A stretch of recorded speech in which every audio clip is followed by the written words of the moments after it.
మదనపల్లి కుమారుడు రోహిత్ ఉన్నాడు కదా, ఇట్లా కామెంట్స్ వస్తున్నాయి కదా కేసీఆర్ గురించి, దాని గురించి ఏమనుకుంటున్నారు? అవును, ఆయన కరెక్టే అన్నాడు కదా, కేసీఆర్ ని ఏదైతే మాట అన్నాడో అది కరెక్టే. ఎందుకంటే ఇప్పుడు టిఆర్ఎస్ నాయకులే చెప్తుంటారు, ఏదో ఎలక్షన్స్ అయితే కేసీఆర్ సభ పెడితే 50,000 మెజార్టీ నుంచి లెక్క పెడతామని చెప్పి. అట్లాంటిది మెదక్లో 2 సభలు బహిరంగ సభలు పెట్టి పద్మదేవేందర్ రెడ్డి నాకు కూతురు అని చెప్పిండు. అయినా కానీ ప్రజలు ఓడగొట్టిరు.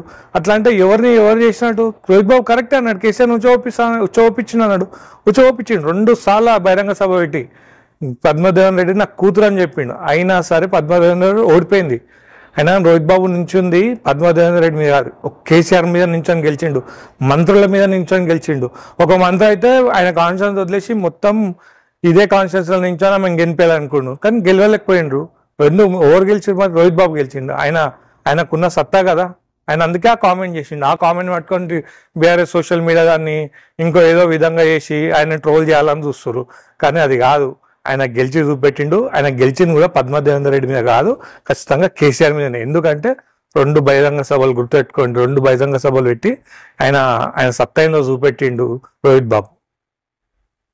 దీని గురించి కామెంట్స్ వస్తున్నాయి కదా, దాని గురించి ఏమనుకుంటున్నారు? ఇక కామెంట్స్ వస్తే చెప్తున్నాం కదా, ఆయన కేసీఆర్ మీదనే గెలిచిండు. ఇంకా కామెంట్స్ ఇవన్నీ పట్టించుకోం మేము. ఆయన పద్మదేవేందర్ రెడ్డి మీద గెలవలే, కేసీఆర్ మీదనే గెలిచిండు. ఎందుకంటే కేసీఆర్ చెప్పినా కదా, 2 సార్లు పెడితేనే అంత గెలిచిండు. ఇంకా వేరేలాగా ఎట్లుంటుందో.